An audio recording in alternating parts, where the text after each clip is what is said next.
Hello student, welcome back to geography class. तो अपने 12वीं क्लास की जो इंग्लिश मीडियम की ज्योग्राफी है उसके अंदर चैप्टर 11 जो है वो स्टार्ट किया हुआ है, world international trade.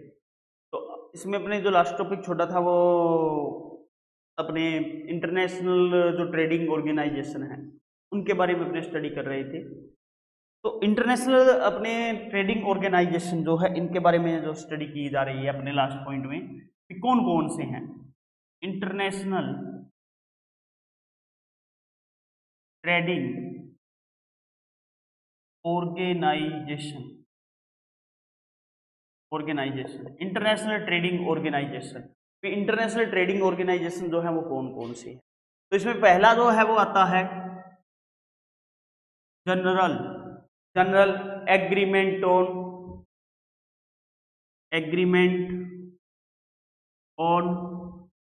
Trade and tariff जो है उसके बारे में अपने यहाँ आता है।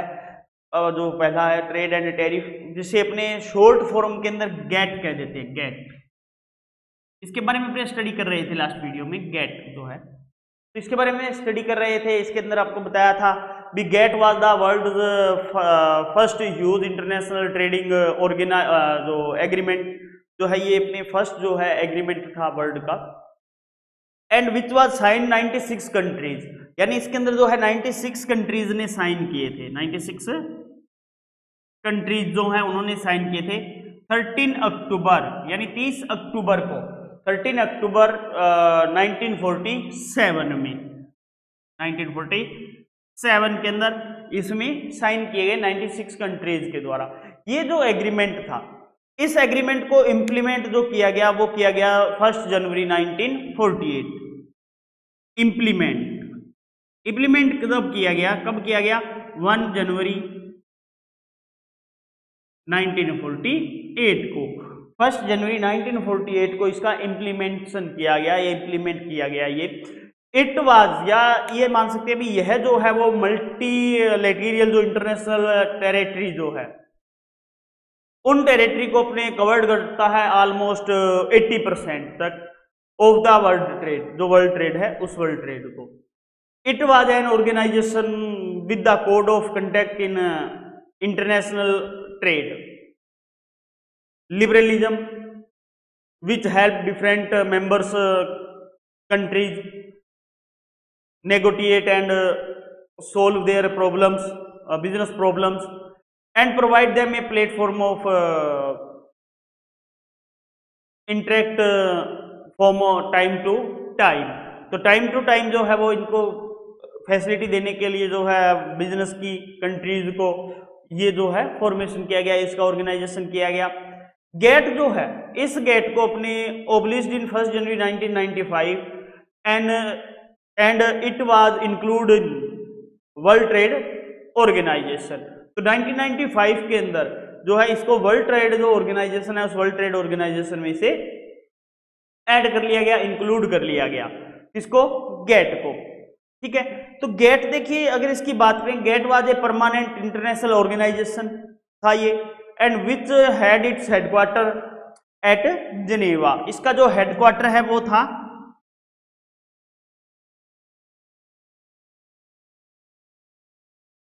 जिनेवा, स्विट्जरलैंड में।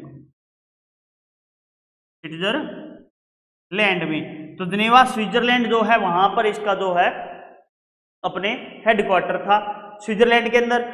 तो ये अपनी गेट जो है, इस गेट की फॉर्मेशन हुई तो इससे अपने जो ट्रेड था उस ट्रेड को थोड़ी सी गति मिल गई, डेवलपमेंट मिल गया। और इसका मेन जो पर्पज था इसको बनाने का, गेट को, वो मेन पर्पज ये था भी जो भी अपने फैसिलिटीज हैं या जितनी भी अपने प्रॉब्लम्स आ रही हैं बिजनेस करने में, तो उन सारी प्रॉब्लम्स के बारे में अपने हल निकाला जा सके। मतलब ये था भी उनके मुद्दे जो हैं, जितने भी मुद्दे होते हैं बिजनेस के, उन मुद्दों के ऊपर सोच विचार किया जा सके, उन लोगों को सुविधाएं प्राप्त की जा सके कंट्रीज को। जैसे टैक्सीज है या एक दूसरे से कंट्रीज से जो व्यापार हो रहा है, ट्रेड हो रहा है, उनके बीच में जो एग्रीमेंट कराना है और है, तो वो सारी की सारी जो छूट वगैरह जो है वो इसी के अकॉर्डिंग दी जाती है। तो ये बात होगी। इसके बाद अगला जो आता है वो आता है पॉइंट अपने world trade organization. General agreement, trade and tariff हो गया गेट। गेट के बाद नेक्स्ट जो अपना टॉपिक आता है सेकंड, वो आता है वर्ल्ड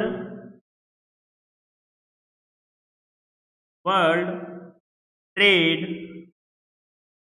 ऑर्गेनाइजेशन। तो वर्ल्ड ट्रेड ऑर्गेनाइजेशन जो है ये आता है सेकंड पॉइंट।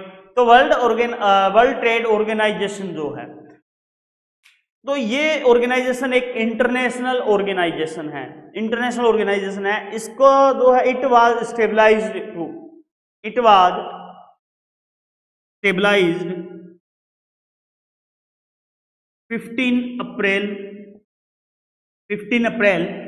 15 अप्रैल 1994।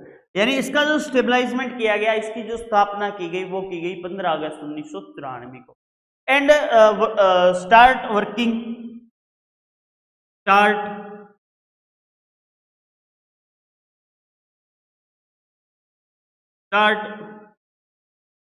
वर्किंग। अब इसने वर्किंग करना जो स्टार्ट किया वो किया था 1 जनवरी 1995।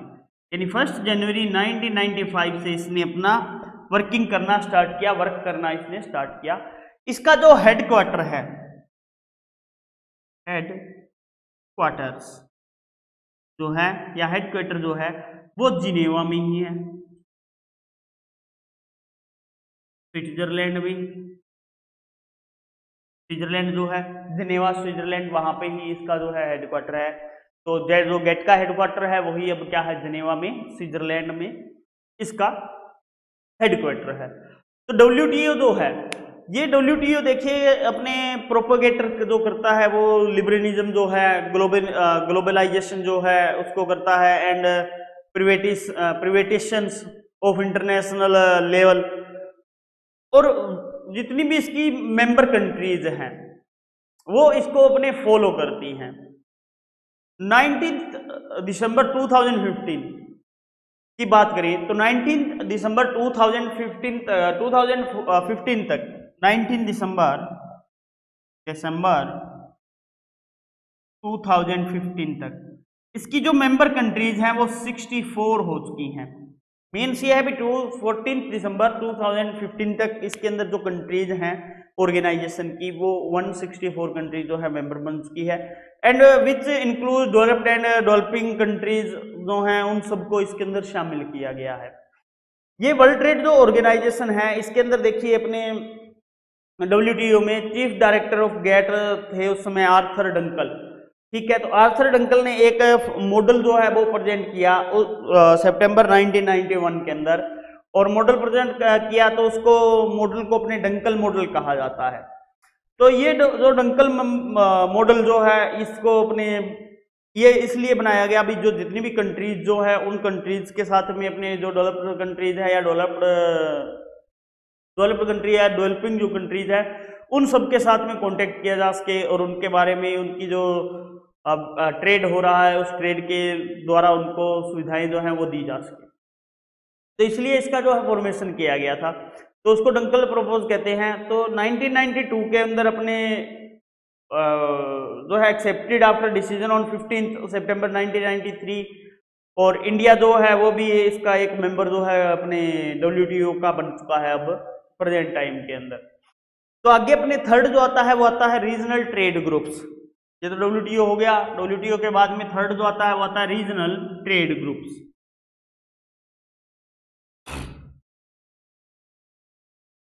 थर्ड है रीजनल ट्रेड ग्रुप्स। अब रीजनल ट्रेड ग्रुप्स की बात करें तो देखिए रीजनल ट्रेड ग्रुप्स में क्या है। ये रीजनल ट्रेड ग्रुप्स जो थे मेनली जो है अपने जो WTO के अंदर जो शामिल नहीं हुई कंट्रीज, क्या ये बोल सकते हैं भाई जो कंट्रीज थी उन कंट्रीज ने आपस में ही अपने रीजन के अकॉर्डिंग या रीजनल जो डेवलपिंग करना चाहती थी डेवलपिंग कंट्रीज, उन्होंने अपनी क्वालिटी के अनुसार जो है ऑल अमंग जितनी भी कंट्रीज थी उन्होंने इसको डेवलप किया। तो इसके अंदर ग्रुप के अंदर फाइनली जो है अपने रिस्पॉन्सिबल ऑफ जो ये माना जाता है भी WTO जो था वो फेलियर रहा था अपने जो कुछ जो टर्म्स थी उन टर्म्स को करने के लिए। तो उस वजह से यहाँ पे जो है अपने ये इनका फॉर्मेशन है जो है रीजनल ग्रुप्स का होता है। तो रीजनल जो ग्रुप्स हैं इनकी बात करें तो regional trade groups come into existence to remove the restriction of trade from developing countries and to maintain equality among all countries के अंदर अपनी जो इक्वलिटी है उसको बनाए रखने के लिए। The development of this trade groups has finally happened in the response to the failure of the world organization to accelerate regional trade, although these regional groups removed trading restriction from member countries, यानी जितनी member countries थी उनके साथ, and promoted free trade जो है उसको promote किया गया। Yet it is very difficult among trading organizations to do free trading. तो ये जो फ्री ट्रेडिंग है उसके लिए ये जो है इसका विकास किया गया। जैसे रीजनल ट्रेडिंग की अगर बात करें तो इसमें आसियान आ जाता है, ठीक है। आसियान जैसे इसका हेडक्वार्टर जो है वो इंडोनेशिया के अंदर अपने जो जकार्ता है वहाँ पे इसका हेडक्वार्टर रह जाता है आसियान का, वो इसमें ऐड किया जाता है। इसकी जो ओरिजिन जो हुआ वो अगस्त 1967 के अंदर हुआ। ऐसे ही अगला आता है CIS, ठीक है। तो CIS जो आता है वो अपने बेलारूस में इसका ऑफिस है मिन्स्क के अंदर। ऐसे ही और आता है यूरोपियन यूनियन जो है वो भी एक रीजनल स्ट्रक्चर के अंदर आता है जिसका अपने ब्रुसेल्स बेल्जियम के अंदर इसका ऑफिस रह जाता है, ठीक है। तो ये 1957 के अंदर इसका जो है फॉर्मेशन हुआ था। ऐसे ही आगे अपने आते हैं जैसे साफ्टा है, नाफ्टा है। नाफ्टा जो है वो north American free trade association है, साफ्टा जो है वो south Asian free trade association जो है या एग्रीमेंट जो है वो आता है। तो इसे जो है रीजनल ट्रेड के कुछ फॉर्म्स आते हैं जिनसे अपने रीजनल ट्रेड जो है रीजनल ट्रेड ग्रुप्स जो हैं वो कंट्रीज मिलकर अपना जो एक दूसरी कंट्रीज है उनके साथ में अपना ट्रेड करते हैं, फ्री ट्रेड करते हैं, टैक्स से बचते हैं और इस प्रकार से ये ट्रेड जो है वो किया जाता है। आगे अपनी बात जो करेंगे वो करेंगे world trade organization and India. World trade organization and India. World trade organization and India. World trade organization and India. तो देखिए अपने world trade organization and India की बात करें तो ये जो प्रपोज है, ठीक है, the propose of stabilising world trade organisation is a facility uninterpreted international trading among member countries. जो मेंबर कंट्रीज थी उन मेंबर कंट्रीज के साथ। तो after Dunkel propose come to India there was positive and negative reaction to it, यानी इसके ऊपर जो है डंकल प्रपोज जो हुआ उस डंकल प्रपोजल के बाद में ये जो है इंडिया आना स्टार्ट हुआ, इंडिया आया। और इंडिया आने के बाद में इसके ऊपर कुछ पॉजिटिव और कुछ नेगेटिव जो रिएक्शंस हैं वो यहाँ पर देखने को मिले। तो ये डिसीजन जो है वेंट फॉर देयर 3 ईयर्स तक ये डिसीजन जो है वो चलता रहा। मीन्स ये अभी 1991 के अंदर डंकल प्रपोज जो है वो अपने हुआ था और डंकल प्रपोज होने के बाद में वो इंडिया में आया। तो इंडिया में आने के बाद ये लगभग 3 ईयर्स तक जो है इंडिया के अंदर ही चलता रहा। और 3 ईयर्स की बात करें तो इसके ऊपर रिएक्शन जो है इंडिया में होते रहे, कुछ नेगेटिव रिएक्शन आए, कुछ पॉजिटिव रिएक्शन आए वर्ल्ड ट्रेड ऑर्गेनाइजेशन के। तो मेनली जो है अपने 15 दिसंबर 1993 यानी फाइनली क्या हुआ, फाइनली 15 दिसंबर 1995 जो है ये जो प्रपोज था India gave it approval to Dunkel propose. तो इंडिया ने क्या किया, अपनी गेव दे दी या gave it, India gave its approval to Dunkel propose, Dunkel propose को, ठीक है। डंकल प्रपोज जो था उस डंकल प्रपोज को इन्होंने अप्रूवल दे दिया। And they are important effects of India due to world trade organization activity. तो इस ऑर्गेनाइजेशन एक्टिविटी के कारण इंडिया के ऊपर काफी अपने यहाँ इफेक्ट पड़ा। तो ये एक्टिविटी जो है वो अपने world trade organization and India से रिलेटेड जो थी वो बात हो गई। अब आगे आता है data of foreign trade. Data of foreign trade, जो फॉरिन ट्रेड है उसका डाटा क्या है? Data of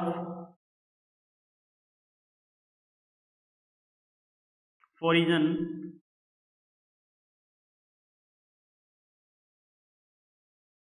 trade, data of foreign trade. तो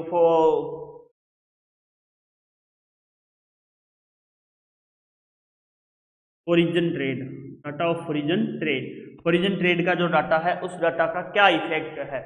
तो देखिए अपने इसकी बात करेंगे ट्रेड की, तो अपने देखिए ट्रेड की बात कर रहे हैं इंडिया के अंदर। तो यहाँ पे जो डाटा दिया गया है वो 2015-16 का दिया गया है और इसमें ये बताया गया भी अपने जो फर्स्ट 9 मंथ थे फाइनेंशियल ईयर 2015 एंड 16 का, तो फाइनेंस और जो अपने इंडस्ट्रियल मिनिस्ट्री जो है वो इंडस्ट्रियल मिनिस्ट्री और फाइनेंस मिनिस्ट्री ने अपने को जो ये डाटा है वो डाटा यहाँ से मिला है और ये 18 जनवरी 2016 जो है उसके अकॉर्डिंग है। तो ये जो डाटा अपने को प्राप्त हुआ, इस डाटा के अकॉर्डिंग अगर देखा जाए तो अपना जो ट्रेड है, वर्ल्ड ट्रेड जो है इंडिया का, वो डाउन टर्न की ओर जाता है 2016 के अंदर देखा जाए। तो यहाँ पर जो है जो ग्लोबल डिमांड जो थी उस ग्लोबल डिमांड के रिजल्ट के कारण नेगेटिव ग्रोथ जो है वो इंपोर्ट और एक्सपोर्ट की यहाँ देखने को मिली। अप्रैल से दिसंबर का जो अपने मंथ थे 2015 के, उनके अंदर इंडियन जो रुपीज था वो भी अपने डीवैल्यू हो गया था अगेंस्ट डॉलर के, भी जो डॉलर है उस डॉलर के अगेंस्ट ये डीवैल्यू जो है प्रेजेंट हुआ। तो इस सारी प्रोसेस के अंदर जो है अपने किस टाइप से अपने एक्सपोर्ट हुआ, किस टाइप से एक्सपोर्ट नहीं हुआ, वो सारी प्रोसेस इसमें आती है। तो देखिए यहाँ पे ये डाटा जो आता है फॉरिन का for the first 9 month of financial year, for the first 9 months of financial year 2014 and 15, 2014 and 15 ये भी 2015 एंड 16, 15 एंड 16 है। ये जो अपने को डाटा दिया गेव किसने किया? गेव किया था the finance and industrial ministry gave it this data January 2016, जनवरी 2016, ठीक है 2016 के अंदर ये जो है अपने दिया गया। अब according to data India got badly affect, यानी यहां क्या हुआ इस डाटा के according data India badly affected, बहुत ज्यादा इफेक्टेड हुआ। क्यों हुआ, क्या कारण था? Heavy downturn, heavy downturn in the world trade. Affected हुआ क्यों? क्योंकि हैवी डाउन टर्न आ गया था in the world trade. World का जो ट्रेड है, विश्व का जो व्यापार है या वर्ल्ड ट्रेडिंग जो है, उस वर्ल्ड ट्रेडिंग के अंदर, वर्ल्ड ट्रेडिंग है जो, ये वर्ल्ड ट्रेडिंग जो है, इस वर्ल्ड ट्रेडिंग के अंदर जो है अपने आया। इसके अलावा अपने fall of demand of result in negative growth of import and export during April and December. April and December के अंदर जो इंपोर्ट और एक्सपोर्ट हुआ उसके कारण अपने जो है डिमांड जो थी, वो डिमांड से अपने नेगेटिव जो इफेक्ट पड़ा अपने इंडिया के ऊपर। इसके अलावा जो इंडियन रुपीज था वो अपने डिवैल्यूड हो गया था। इंडियन रुपीज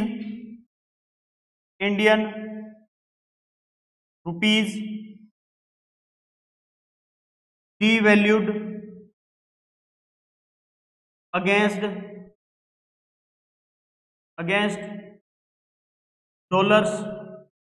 डॉलर्स जो हैं उस डॉलर्स के मुकाबले इंडिया का जो रुपीज है वो डिवैल्यूड हो गया था।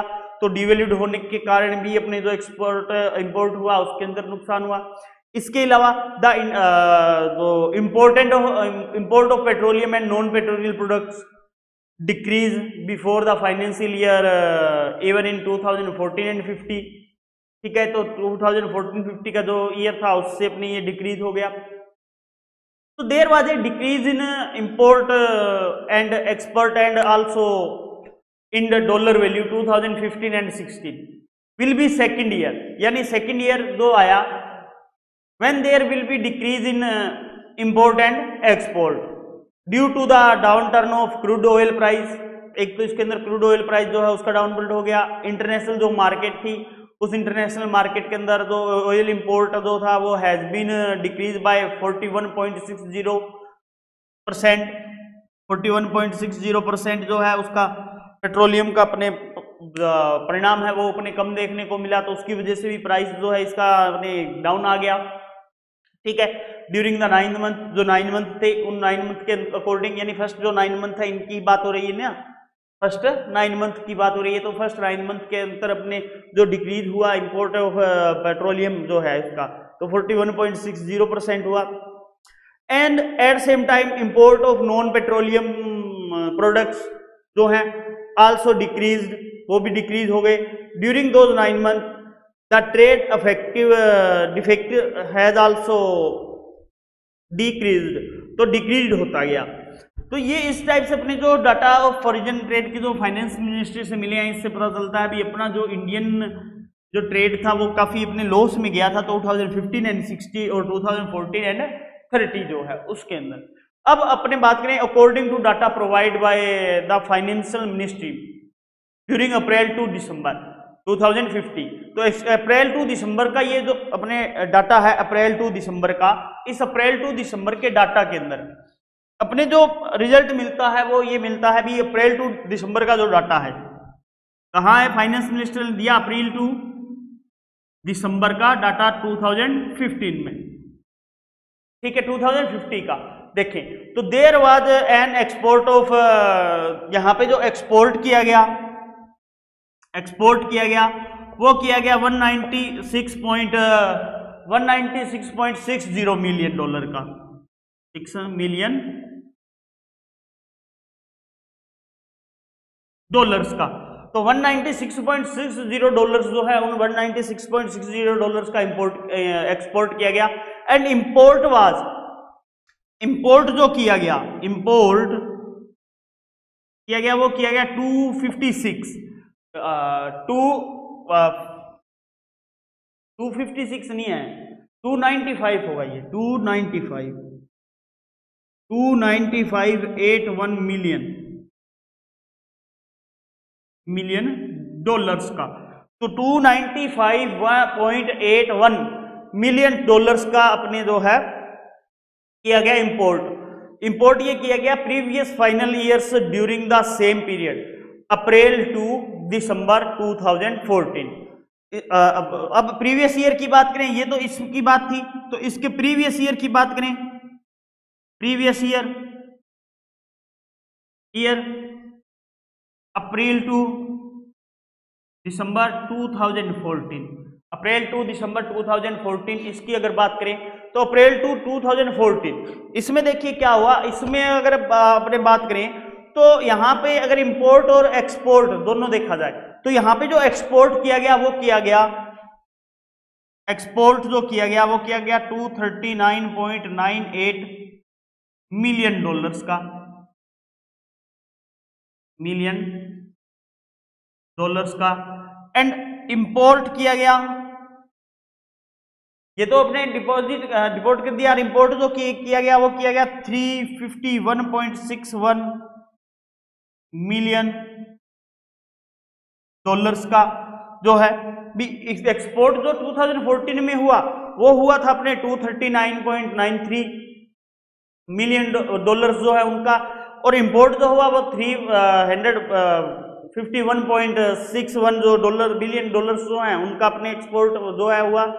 तो इस प्रकार से अगर देखा जाए there was a decrease of 18.06 in export, यानी यहाँ पे अब इनमें अंतर देखिए, ये देखिए ये एक्सपोर्ट इतना हुआ, यहाँ इतना हुआ, इंपोर्ट यहाँ इतना हुआ, यहाँ इतना हुआ। अब इन दोनों में अगर परसेंटेज में देखा जाए या डिक्रीजेशन देखा जाए, ये देखा जाए डिक्रीज जो हुआ है वो कितना हुआ है। तो डिक्रीज जो हुआ एक्सपोर्ट की बात करें तो 18.06% तक एक्सपोर्ट जो है वो डिक्रीज हुआ, ठीक है। 18.06% तक एक्सपोर्ट जो है वो डिक्रीज हुआ 2050 के मुकाबले 14 के मुकाबले 2015 के अंदर। 2014 के अंदर क्या हुआ, 18.06% एक्सपोर्ट जो है अंतर आया इसमें। तो 2014 में ज्यादा था एक्सपोर्ट, 2015 में कम हुआ। ऐसे ही इंपोर्ट की बात करें तो 2014 के अंदर इंपोर्ट ज्यादा था, 2015 के अंदर इंपोर्ट जो था वो कम था। तो दोनों में जब अंतर आया तो कितना आया, 15.67% इंपोर्ट जो है वैल्यू जो है, इस इंपोर्ट वैल्यू का जो फर्क पड़ा वो फर्क यहाँ पर इतना पड़ा। तो इस प्रकार से जो है इंपोर्ट और इसका एक्सपोर्ट जो है उसके अंदर अपने अंतर देखने को मिलता है। ऐसे ही अगर बात करें आगे तो as per with this data there was a loss of 99.21 billion dollars where that the same time during the 2014 and 50 the loss was of 111.68 billion dollars जो है इतना अपने को यहाँ पे देखने को लॉस मिला। तो इस प्रकार से ये लॉस जो है वो चलता गया। तो आगे अपनी इसकी बात करें अकॉर्डिंग टू जो फाइनेंशियल मिनिस्टर जो है, इस फाइनेंशियल मिनिस्ट्री के अकॉर्डिंग बात करें अपने, तो जो अपने according to this data the export value of this 9 month, यानी इस डाटा के अनुसार according to this data export value of first 9 month April to December, first 9 month 2015 and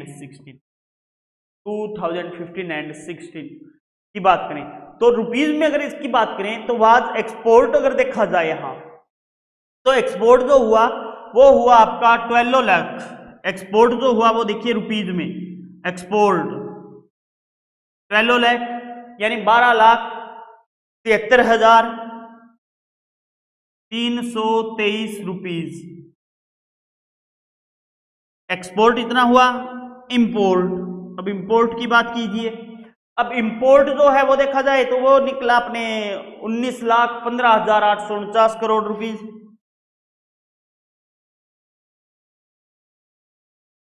19,15,849 crore rupees जो है इंपोर्ट हुआ 2015-16 के अंदर।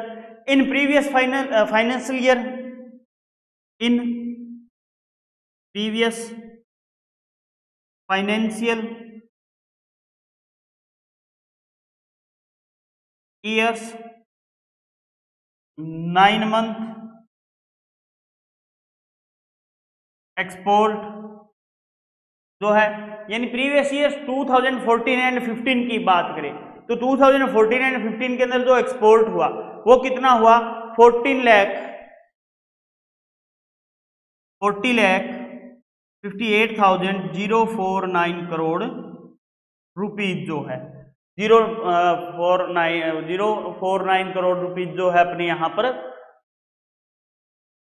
एक्सपोर्ट हुआ। इंपोर्ट की बात करें तो इंपोर्ट जो हुआ यहां से प्रीवियस ईयर में इंपोर्ट वो 21,21,36,855 करोड़ रुपीज यानी 21,36,855 करोड़ जो रुपीज है उनका अपने यहां पर इंपोर्ट हुआ। Hence a fall of 12.67% in export, यानी रुपीज में देखा जाए तो एक्सपोर्ट के अंदर जो है फॉल आया वो एक्सपोर्ट में 12.67%, इसमें एक्सपोर्ट में फॉल आया। और इसी प्रकार अगर इंपोर्ट में देखें तो इंपोर्ट के अंदर 10.34% अपने फॉलिंग जो है वो देखने को मिली जो इंटरनेशनल ट्रेड हुआ। And recording to during April to December 2015 जो है इसको जो है किया गया record. And during April to December 2015 की बात करें तो that total import of country decrease by 50.87%। The oil import has also decrease, oil import जो है वो भी डिक्रीज होता गया 41.60%, where the non oil import decrease by 3.11%। तो कंट्री का जो इंपोर्ट वैल्यू है, या इसकी बात करें अपने भी कंट्री की भी, the countries oil import was of $116.56 billion during April to December 2014, where was it was of $68.07 billion during April to December 2015. So during the same period, the non-oil import decreased from 235.05 to 227.24 billion dollars. तो इस प्रकार से ये देखिए India का जो data है अपने फॉरेन डाटा जो है इसकी बात होती है आई थी। तो ये जो डाटा ऑफ फॉरेन ट्रेड जो है उसकी सारी कंप्लीट हो चुकी है। तो इसी के साथ ये आपका जो चैप्टर है वो भी कंप्लीट होता है, ये चैप्टर भी आपका कंप्लीट होता है। तो अब अपने देखिए आगे जो नेक्स्ट चैप्टर है वो अपना 12th चैप्टर आएगा। इसके बाद में उसके बारे में बता देता हूँ थोड़ा सा, environmental pollution problem and solution. तो ये इन्वायरमेंटल प्रॉब्लम एंड सॉल्यूशन जो लेसन है आपका चैप्टर है, इस चैप्टर के अंदर अपने जो इन्वायरमेंट की जो प्रॉब्लम्स हैं उनके जो सॉल्यूशन वगैरह जो है उनके बारे में अपने यहाँ स्टडी की जाएगी। और इस चैप्टर में अपने देखिए ये जो चैप्टर है ये आपका 2 नंबर का चैप्टर आता है 12th क्लास का, 2 नंबर का जो चैप्टर है बोर्ड एग्जाम के अंदर ये आता है। तो इस चैप्टर के अंदर अपने कल से पढ़ना स्टार्ट करेंगे नेक्स्ट वीडियो से। तो आज जो है आपका 11th चैप्टर पूरा हो चुका है। Thank you.